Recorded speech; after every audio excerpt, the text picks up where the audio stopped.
Join us each week. This segment is brought to you by... And now, this. From our Art Deco virtual studios overlooking the Valley of Coolville, it's time to kick the flux capacitor and head back in time to your favorite retro pop culture trivia show. Wait, I know this. Get it, homies. All right, folks, it is time once again to get things started here. We're going to have a ton of fun, I promise you. We've been talking about doing some live shows. It's been a while, hasn't it? It has been a hot minute, that's for sure, since we've been live. Welcome to Wait, I Know This, the fastest growing retro pop culture celebrity interview show in the world on the internet. We are excited. Now, our guest tonight is someone that I've been trying to get for a long time. We have been shooting for this for a good while. I got to tell you, it's someone that honestly, for probably, I would say, a year, I've been trying to get our a guest, just kind of reaching out to her here and there, wherever we can, and we finally got her. So you may remember, and I'm going to, we're going to trigger some memories here for you. We're going way on back to the 1990s. Baywatch was a huge show.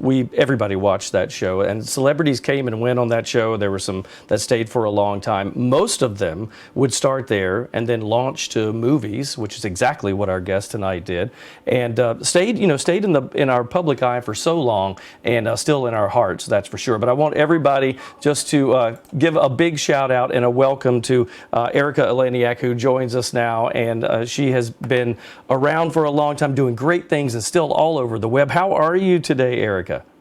Hi, that was a lovely introduction. Thank you. I'm doing wonderful. I'm doing amazing. How are you? And thank you for having me. I'm glad we could finally figure it out. I mean, hasn't it literally? I really think it's been a year that I was reaching out to you and finally got a hold of you. Thank you so much for doing this. Yeah. Oh, it's my pleasure. That's horrible when I hear that. It's embarrassing. It took us so long to get it together. I'm sorry. Of course, I blame only myself. But yeah, I'm glad we finally got it all together. Well, we just kept missing things. You know, we were like missing each other every time she was available. I wasn't, or vice versa, and we got it going. Right. So I want to go back to, let's talk a little bit about you and when you started out. By the way, I want to give some credit here because we're showing a picture. It's a beautiful professional shot that Stephen did of you. And we're talking a little bit about your background. So you grew up. You're from California originally? Is that correct? I am. Yes, that is correct. Now, where did you grow up and how did you get started in show business? Well, we kind of moved around a little bit, pretty much just all over Southern California. I was born in Glendale. We lived in Canoga Park, in Van Nuys, and Sherman Oaks. We just pretty much the San Fernando Valley until I was older. And I started in the industry, my parents split when I was really young. I was about 5. So I feel like around the age of 10, my dad was actually dating someone who worked for a film company, and whenever they needed extras, back then they would do films for training purposes. If you were going to work at like a fast food place, you would, as a potential employee, you would watch a training film. And so we did a couple of those. Just odd, weird little things, my baby sister then and I, and even my dad. And so they would kind of throw us in those things. And, it was just kind of a conversation. Do you want to continue to do this? And I landed some commercials, and it just sort of stuck from there. So that's how the little journey began. And what were some of your early commercials? Do you remember those? I love asking people this because they're so funny. Oh, yeah. My very first commercial there were these little underwear for kids sets. They were little tank tops and underwear. They were called Underoos. Oh, yes, and I remember those. Do you remember Underoos? Yes, so I absolutely. Did Star Wars Underoos, and I did C-3PO. And it was I got run over by R2-D2, and I remember crying during that filming. The robot ran over my foot. I remember being a total baby about the whole thing. And then I was teased, let me tell you. I was teased all the way through to high school. And when I did that, I was 10, so I would have been in about probably 5th grade. Oh, my gosh. Underoos was my nickname for a long time. Hey, but you know what? I'm sure they weren't laughing in the 1990s when you landed your role. What? No, well, let's go back. I want to talk, but before we get to that, because I'm skipping ahead on myself here. So you did some commercials, and then what was your first big break? Because I was looking back through some stuff on you, and the earliest thing I found was it E.T.? Well, yeah, so I started at 10 and ET I was 12. So basically in those 2 years, I did a couple guest spots on some TV shows.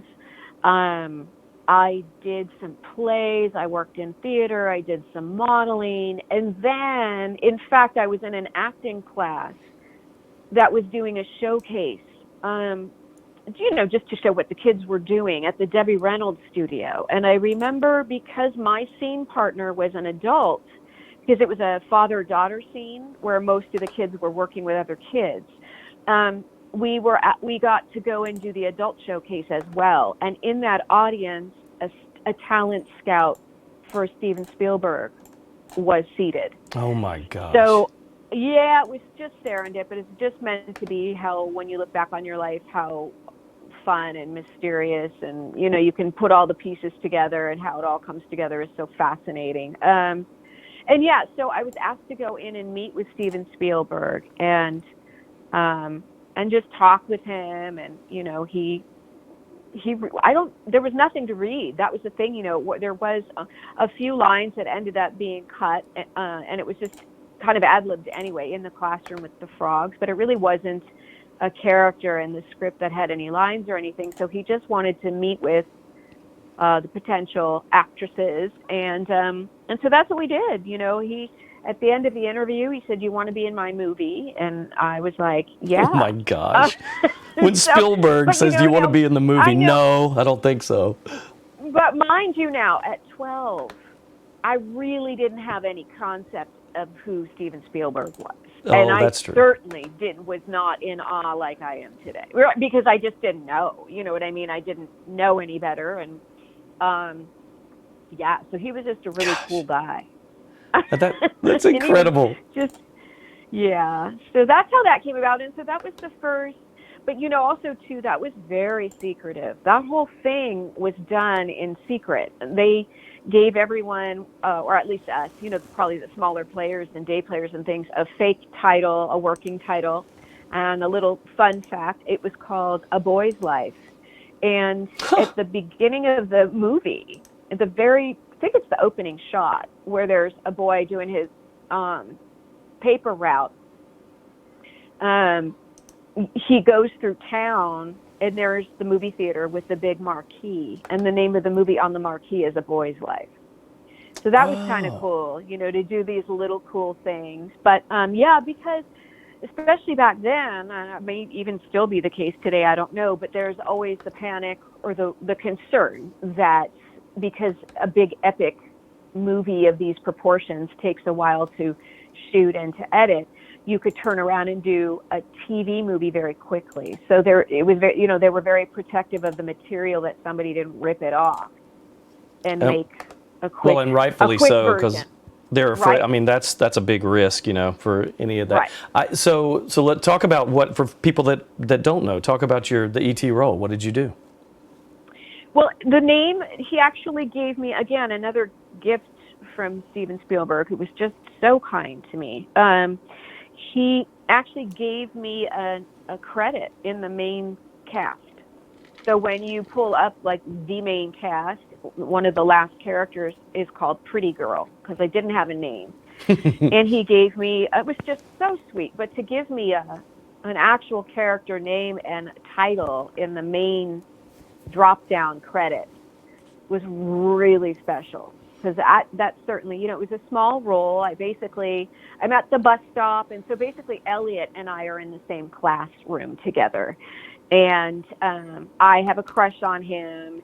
You can kind of see it, because this character tries to flirt with him at the bus stop.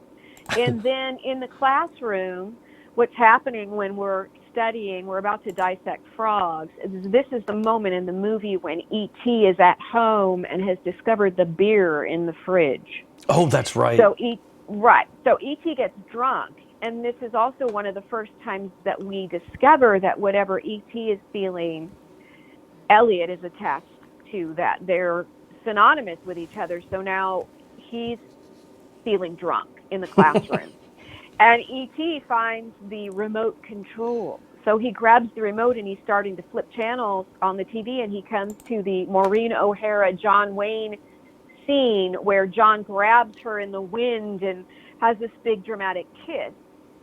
So that's basically what happens to Elliot. He frees the frogs. He pushes this poor child on the ground and stands on him, because I was about a foot taller, and kisses me in the classroom. So I'm the little girl that Elliot kisses, basically. I remember that. I remember that scene because I remember the frogs, that being everywhere. Yes.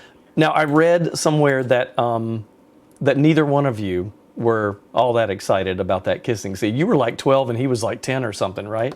Exactly. No, and in fact, he was in a girl haters club, and I cried. So Stephen came to my dressing room with my mom and me to talk to us, to comfort us, to say we're going to close this set, and he explained what a closed set was, which is basically the only people that need to be on set will be there.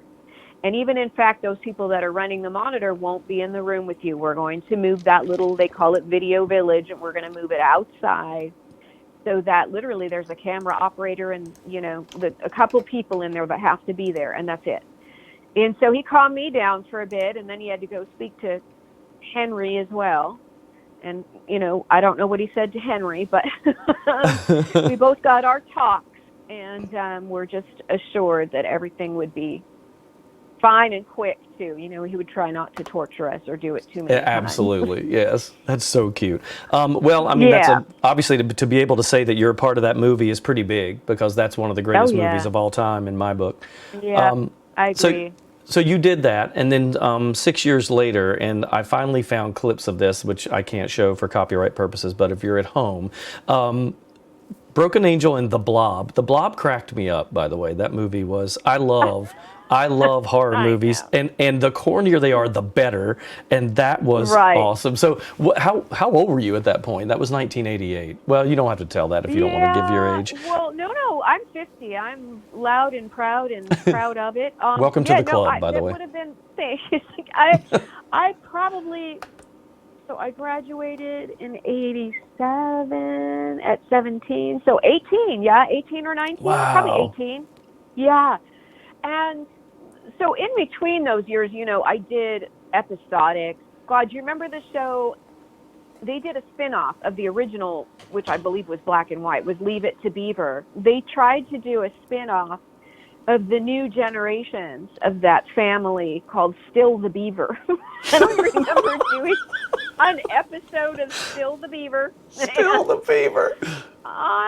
And an episode of Silver Spoons. And I feel like I was probably 16. That was Ricky Schroeder. And Aaron that's Gray. huge. Remember that? Yeah, that was big. So I got to do an episode of that. So I did things like that in between. But the thing with my mom was pretty much the antithesis of a stage mother.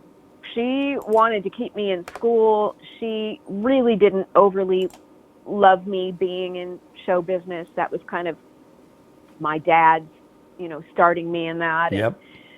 So she allowed me to do it as long as I stayed in school, and of course went to school on the set when I did get work. But I feel like I worked maybe 2 jobs a year up until high school, until the next, when Baywatch happened. But from the time that we did E.T., I was in 7th grade through high school, I probably worked a couple jobs a year, some modeling jobs here and there, some of these little episodic numbers, and shows. Charles in Charge. Oh, also. Charles in Charge. Charles in Charge. You right? need to listen to. I interviewed Willie Ames, and it was one of the. You mentioned that. Honestly, it was one of the best interviews. He just let it all out. So you need to listen to that whenever you have time. It was really interesting. He told me about his Phoebe Cates and how she broke his heart and all this stuff. So it was good stuff there.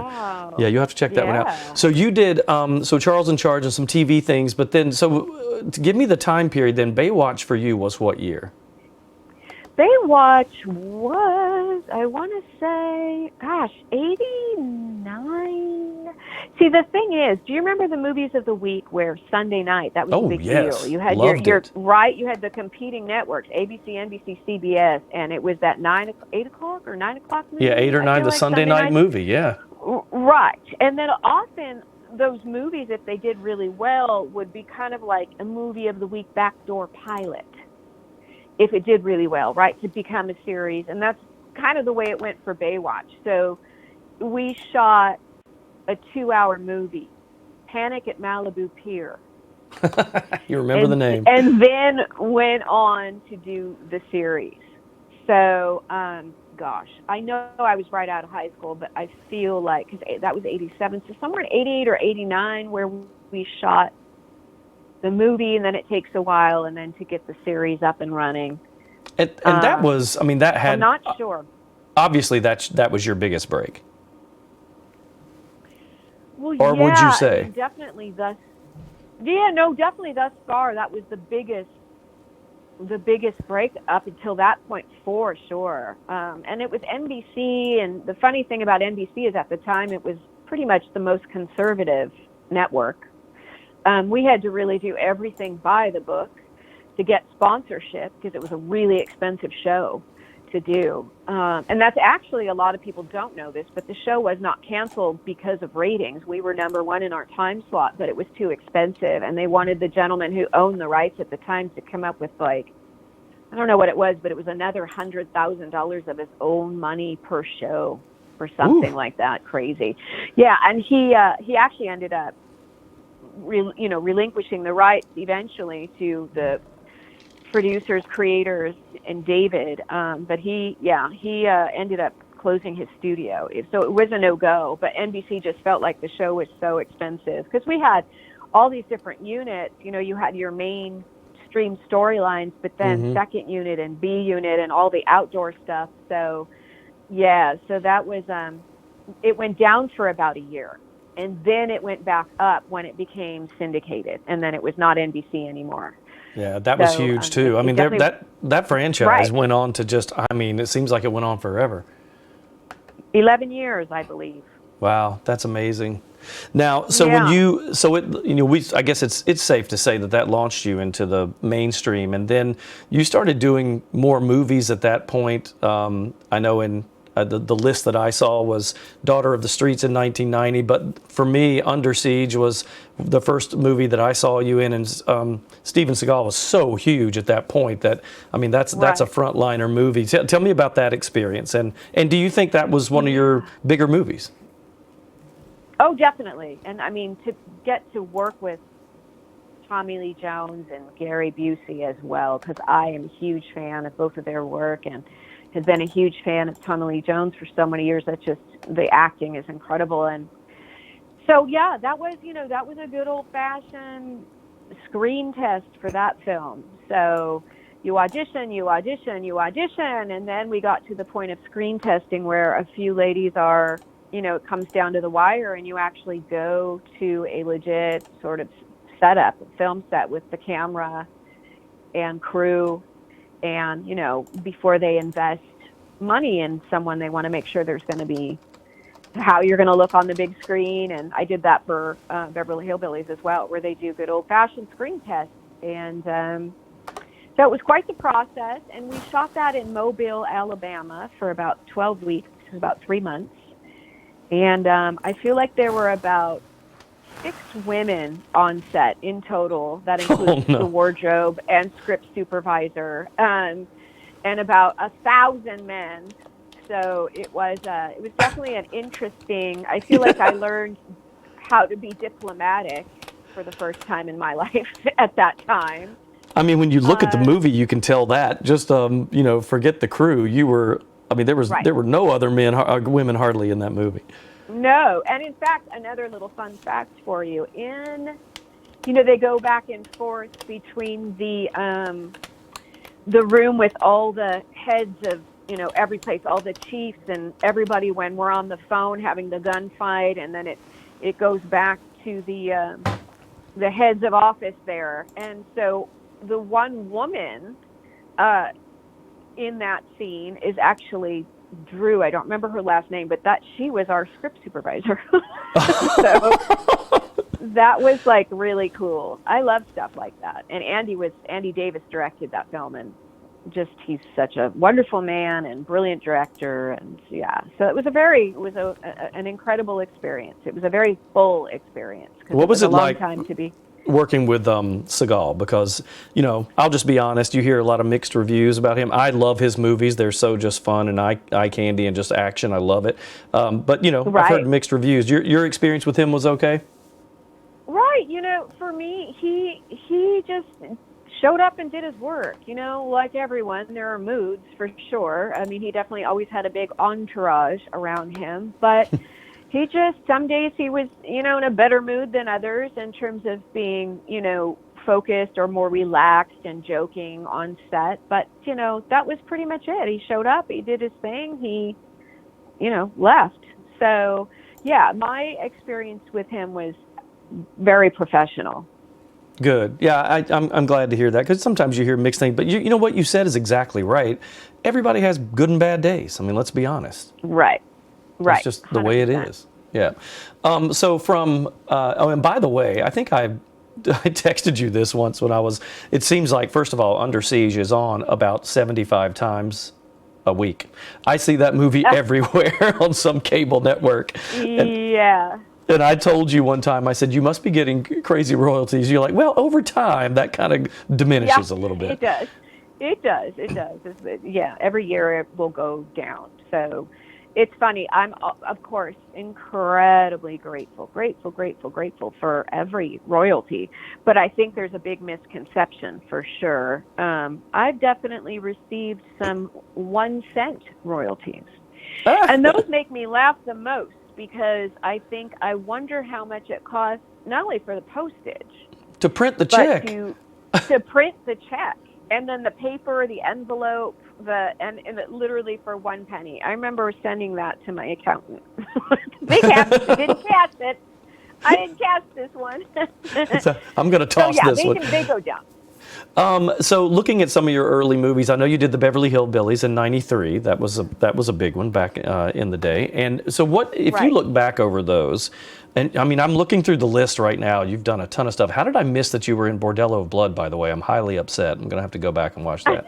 Because I do love my horror movies. But what were some of your best memories of the movies you've done? Do you have a favorite one that you're most proud of? Sometimes when I ask actors and actresses this, they always say one that people don't think of, Right. I have two. I have one that's mainstream and one that was an indie. So my most favorite, more mainstream commercial was the Beverly Hillbillies. Everything about it. Literally everything about that film. The studio and 20th Century and the show growing up, watching reruns of the Beverly Hillbillies. Yes. And getting the opportunity to play Ellie Mae Clampett and honor that character and keep it trendy, because that was the 90s. At the same time, she was a really endearing character, and I didn't want to lose that. So that was a bit of a challenge. We actually worked with one of the loveliest people I've ever met in my life, and he's no longer with us, but he was this incredible dialect coach to the stars. I mean, he's worked with every single, De Niro and like every amazing actor on the planet, and his name is Robert Easton. And so we worked really hard. Something else, Leah Thompson, another fun fact about that, she ended up being the French nanny, but they weren't sure at first what they wanted her to be, what accent. I don't know what that poor girl went through. I don't know how many accents they put her through. Was it going to be, I don't remember what they were. Was one Russian? But she had to go through legit dialect lessons. Oh my gosh. Until they decided on, it was pretty crazy. But I love animals. Everything about that I was probably somewhat attacked by every animal on that Well, Ellie Mae loved her animals, memories. Though. Right, she does. She That's right. Dad and the possum and the the raccoon, and then the deer trying to take me down in one shot, but it was just, I love it. I cannot say enough about that. Penelope Spheris, the director, was a very fierce, strong, no BS woman. That's awesome. But what an icon woman to work with, iconic woman. So, director. And I think brilliant. Jim Varney was a comic genius. I love that guy. So I can't even say enough about Jim Varney. Just to give you an idea, this was one of the coolest, sweetest, kindest people I'd ever met in my life. So interesting. I swear to you, you could choose any topic, and he would give you 20 minutes on it. He was so smart. He was such a gentleman. I remember, too, sitting in the makeup trailer once talking to him. I was just blabbing. You know, you sit in makeup for so long, you just small talk. And I remember talking about, we were shooting in North Carolina at some point, I think, were we? Or I had started I think that was Chasers, but I had started a baby clothes collection. That's what it was. And I wanted to get like a baby quilt or something, just some stuff. I got a hope chest in North Carolina, and I was just blabbing about it, much the same way I am now. And where in North Carolina were you guys shooting? Do you have any recollection? Because that's where I live. Yeah, but not for the Beverly Hillbillies. We were actually shooting Chasers in North Carolina. Oh, Chasers, yes. Over, yeah, in Wilmington. But I just remember that I had purchased something in North Carolina that I was telling him about, or some crazy story. Anyway, a year later, after the movie, I get this huge box delivered to me, and Jim Varney remembered that conversation, utter blabbing on my part, and he had this little lady from his little town in Tennessee make me a handmade queen-size quilt, which I still have to this day, and a baby quilt for my hope chest that he remembered I said I had. And that's the kind of man he was. He was angelic, just gone from us way too soon, so talented, so wonderful. That whole cast, come on. Cloris Leachman, Dabney Coleman, Lily Tomlin, Dietrich Bader, Rob Schneider, Leah Thompson, and I'll leave people out, not intentionally, but the entire cast were just phenomenal. That amazing. That list you went through, plus, let's be honest, wasn't Dennis Hopper involved in that as well? Dennis Hopper was involved in Chasers. Yeah, Chasers. That's what I was thinking of. Yes. He also directed that film. So yeah, he was very much involved. Yeah. The list of people you've worked with, that's what a blessed career that is. Just from that standpoint alone, you know. Oh yeah, I've worked with some amazing people. Very blessed. Very blessed. Do you want to? Oh, by the way, we mentioned Jim Varney. I just have to say that when I grew up in North Carolina, his commercials, he did. I can't remember which. It's an ice cream company, I think, but he did commercials in North Carolina that everybody loved, and I think everybody knew that at that point he was going to launch onto greater things with his Ernest stuff, because that was the character he played in the commercials, was Ernest. Right, absolutely, I remember. That's so cool. So the indie film, you mentioned that there was an indie film that was one of your favorites. Yeah, this was a film called The Opponent.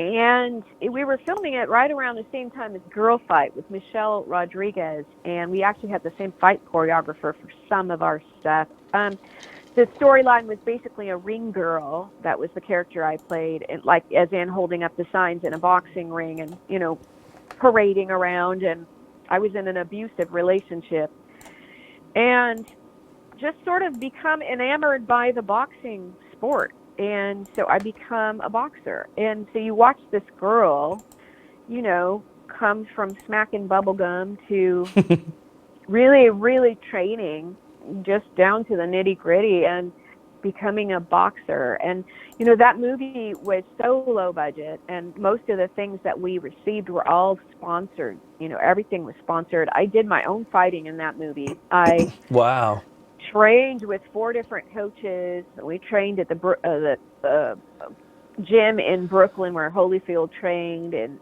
I worked my tail off, literally, and it was just quite a very unglamorous but just hardcore, amazing, gritty experience. So that's one that I will always cherish.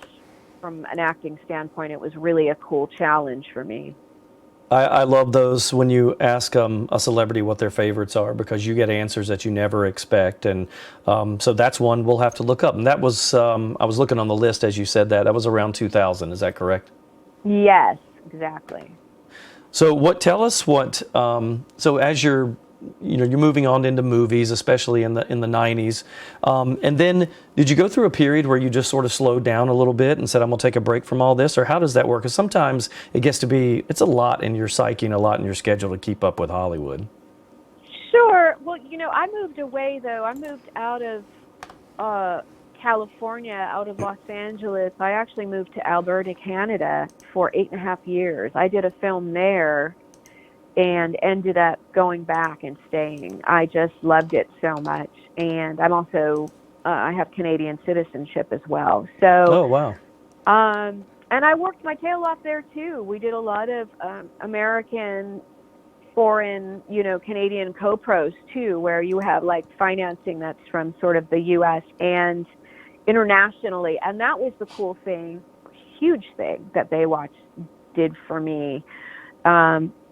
Is overseas allowed me to do, other films and work. So that was really cool. So not that I'm saying Canada is across the pond, but I got to do a lot of filmmaking there.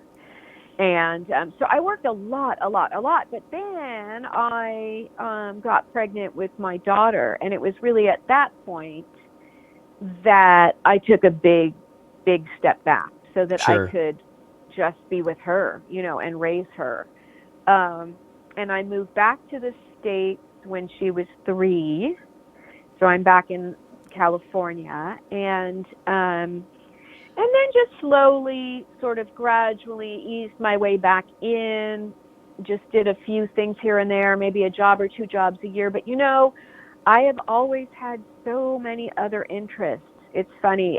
I have a podcast now, and I was actually just talking about this, how many, I feel like the jack of all trades, master of none, because I've tried so many different things. Just, I have a crazy appetite for a lot of different things, and I have pretty much experimented with, I went to USCI, that was an online school, and got certified in wedding and event planning. I went to real estate school twice, and then that just wasn't the right fit for me. I did a whole angel ministry study thing where I could actually marry people, and that was not for me.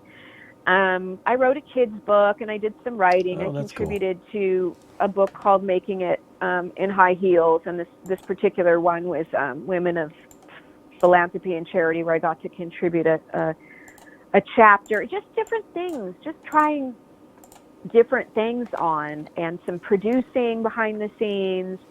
And so it's been quite the journey. I always keep a toe in the door, with acting and my acting career. But right now, my new home is a podcast, and I just am super passionate about all things spiritual, about the afterlife, about the occult, about why we're here, about the law of attraction. That has been my passion since I was 11 years old. It's funny how, like as we get older, and I'm feeling the same thing. So my dream growing up was to always host a celebrity interview show. And so when, my career, when I had a couple of opportunities to go to big markets in television, and I've worked in local TV all across the Southeast, but I had a couple of big opportunities. And at the time I was so upset that they didn't happen. I almost hosted a show on the Disney Channel, and when I was in my 20s, and I was so excited. And looking back now, I think there's a reason why it didn't happen. I feel like all of us, that there are things that, just like you feel blessed for things that you've gotten a chance to do, and you can always keep a toe in there and just kind of act when you want to. But there's something about what really matters is what happens inside our heart and our minds, and really that's the big payoff. I think it's not so much what we've done with our career, but it's great to look back, and it's a fun, for me, I have a good talker job. It's fun to do, and I just do this as a hobby, and I love it. 100%. And here you are. I mean, at the end of the day, the only thing that I wish is I want to do everything now. And so yes. we don't get to choose when, but I think, let me please get the meaning and the purpose of this life and make it applicable. Let me not realize this on my deathbed and go, oh, maybe next time. Let me get it now and let me apply it. That's how I feel. I want to get this party started because I feel like all of us, and this is literally what my last 2 podcasts are about, is that every single one of us is born with unique talents, gifts, and abilities. And we are, whether we know it or not, that doesn't change the fact that we are. And in my humble opinion, it is our job to find out what those are and dust them off and shine them up and loud and proud share them with the world. And when you do that, you absolutely contribute to making this universe better.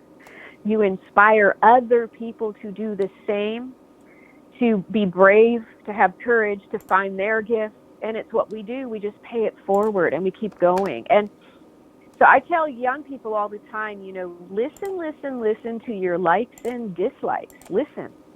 And those little inklings that you get, those are like yours, always wanting to do a celebrity hosting show. Those are what I call whispers from spirit or God, if you will, or the universe, whatever that energy is that you're comfortable with calling it. But those are whispers saying, listen to me because herein lies your gifts. Your passions will lead you to what your gifts are. We don't always know. It was a painful journey for me. Some people will say, I was born knowing that, I wanted to play ball or do this since the time I was 2, and that is so incredible. I have always been envious of people who have known in their bones what they wanted to do since they could walk and talk. Most of us, however, we have to play what color is our parachute a lot. And we have to kind of figure out what fits and what doesn't, and try this hat on and try this shoe on and, and That's keep true. going until it is. And I feel like I think so many people, I did for a long time. We beat ourselves up not knowing. And I used to say, how can I be, 40? How can I be 45 and still feeling like this? How can I not have found my thing by now? I'm supposed to have found my thing. Why? No one says that. We all have to be born with this thing that we know That's right. is our passion. I mean, for me, it was funny. I grew up. I wasn't listening to myself. When I went to college, Right. I remember I got accepted to North Carolina School of the Arts and to UNC Chapel Hill, so North Carolina.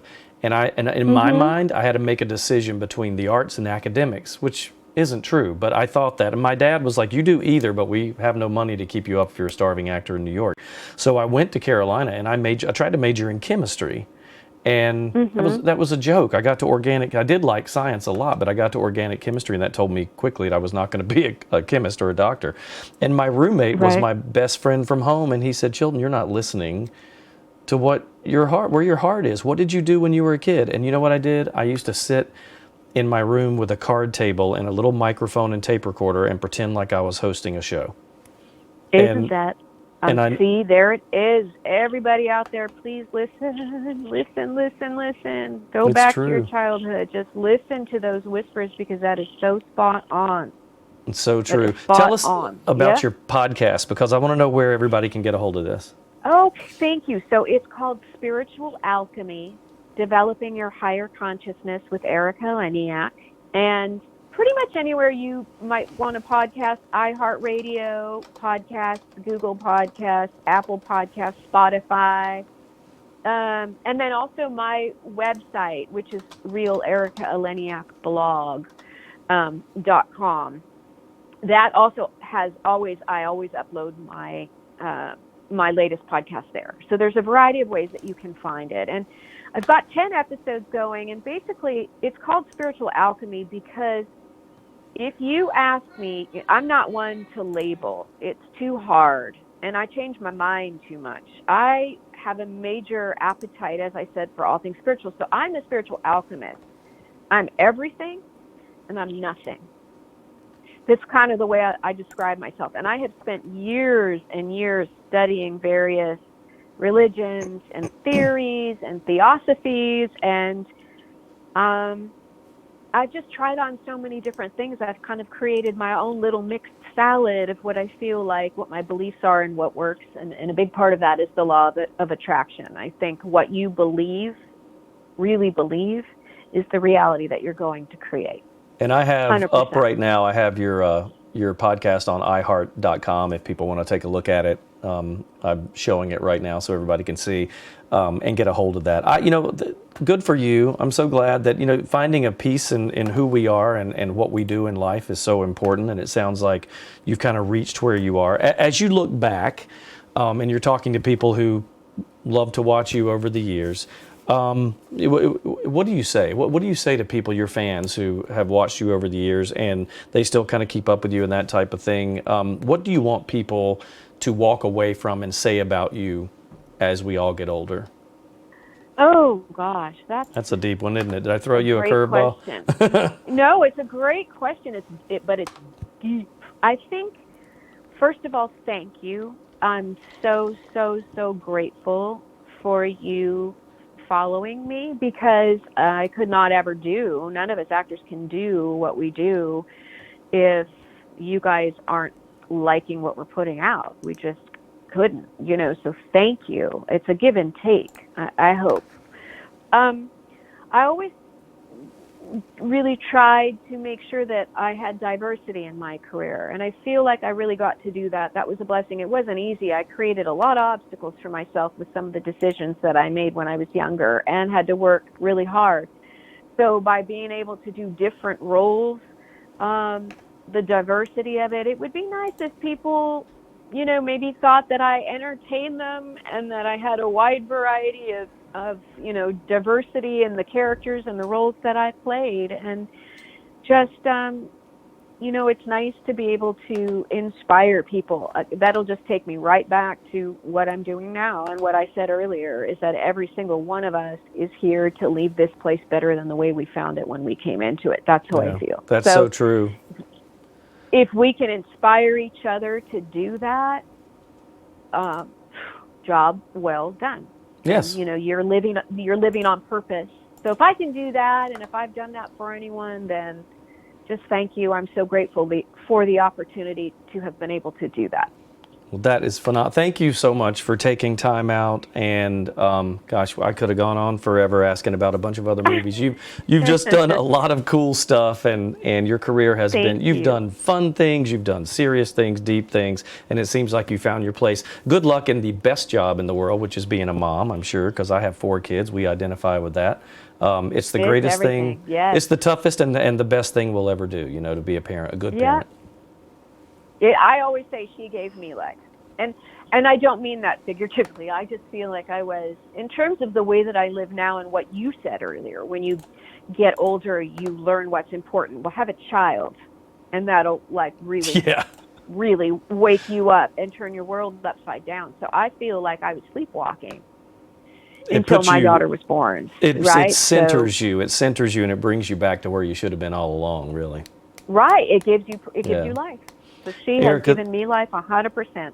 Thank you so much for taking time, and it's just been awesome. I'm so happy for you. Thank you for having me. I'm glad we finally made it work, and I'm just really grateful to have had the opportunity to speak to you and your wonderful listeners. So thank you. Stay safe in this crazy time. Absolutely. Stay in touch, and let's do it again. We'll do it again sometime soon, okay? Sounds wonderful. Absolutely. Erika Eleniak joining us. So excited that she was here. Listen, I want everybody to know, just make sure that you check out the other episodes, our older episodes, okay? Because I mentioned Willie Ames earlier. That was a heck of an interview. And I also want you to know that Tippi Hedren, we interviewed her. And if you're not familiar, you need to go back and look at some Hitchcock movies. She was in The Birds. And she had incredible stories to tell about Alfred Hitchcock. If you have not seen The Girl, which is an HBO movie, it was about her experience with Hitchcock when she was in The Birds. that was pretty interesting. That's all I have to say. It was controversial, very controversial what happened to her. Anyway, just some other episodes I wanted you guys to get a hold of if you can and listen to them. I want to thank Erika for taking time for being with us. So much fun. Next time we're going to line up another interview. We'll have a good one for you, I promise. Check us out on Instagram, Facebook, Twitter, and waitiknowthis.com. We'll see you guys next time. Thanks for joining in. We'll see you later.